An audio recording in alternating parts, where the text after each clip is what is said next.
হ্যাঁ, আমাদের দেশে আসলে একটা ভুল ধারণা অনেক কৃষক ভাইদের আছে যে হচ্ছে যে রাসায়নিক কীটনাশক যত বেশি আমরা ব্যবহার করব তত বেশি মনে হয় আমাদের উৎপাদন বাড়বে এবং হচ্ছে তত বেশি আমাদের পোকা দমন হবে, যেটা কিন্তু আসলে অনেক ক্ষেত্রেই সত্যি না। আমরা দেখি যে একই কীটনাশক বা রাসায়নিক কীটনাশক ব্যাপক ব্যবহার যেটা হয় যে আমাদের পোকার যে প্রতিরোধ ক্ষমতা সেটা কিন্তু ধীরে ধীরে বৃদ্ধি পায় এবং একটা সময় দেখা যায় যে কীটনাশকটা কাজ করতো সেটা কিন্তু আর কাজ করে না।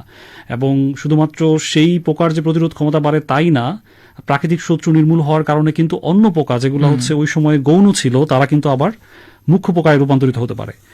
সো এই জন্য আমাদেরকে সবসময় কীটনাশকের যে প্রয়োগ সেটা কিন্তু খুবই সতর্কতার সাথে করতে হবে। এবং জৈব বালাইনাশক বর্তমানে বাংলাদেশে কিন্তু বাণিজ্যিকভাবে পাওয়া যায় এবং সেগুলোর ব্যবহারে আমরা দেখেছি যে রাসায়নিক কীটনাশক যেগুলি আছে তাদের তুলনায় পোকার যে দমন সেটা কম না কোনো অংশেই।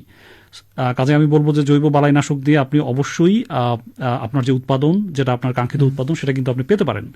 বিশেষ করে সরিষার ক্ষেত্রে আমরা যেটা বলছিলাম যে জাপ পোকা দমনের জন্য যে আমাদের যে প্রথাগত যে রাসায়নিকগুলো আছে, কীটনাশক আছে, তার বাইরেও কিন্তু আপনি জাপ পোকা দমনের জন্য বিভিন্ন ধরনের জৈব বালাইনাশক ব্যবহার করতে পারেন। যেমন হচ্ছে অ্যাজাডির অ্যাক্টিনের কথা আমি বলবো, যে নিমের তেল বা হচ্ছে নিমের উপর ভিত্তি করে যে কীটনাশকগুলো তৈরি হয়েছে যেগুলো হচ্ছে এক ধরনের বোটানিক্যাল, যেমন অ্যাজাডির অ্যাক্টিন, এটা কিন্তু বাজারে কিনতে পাওয়া যায়।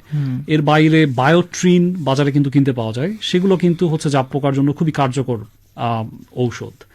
এর বাইরে আমাদের দেশে ইস্পাহানি বায়োটেক নামের একটি কোম্পানি আছে যারা খুব সাম্প্রতিক সময়ে একটি ছত্রাক তারা কিন্তু বিক্রি করছে, একটা ফাঙ্গাস যেটাকে বলে বিউভেরিয়া ব্যাসিয়ানা, এটা বাজারে পাওয়া যায় বায়োভেরিয়া নামে। সেটাও কিন্তু জাপ পোকা দমনের জন্য বেশ কার্যকর আমরা দেখেছি বিভিন্ন গবেষণার ফলাফলে। কাজেই আমরা জৈবিক দমন কিন্তু একটা খুব ভালো অল্টারনেটিভ হতে পারে আমাদের এই রাসায়নিক কীটনাশকের।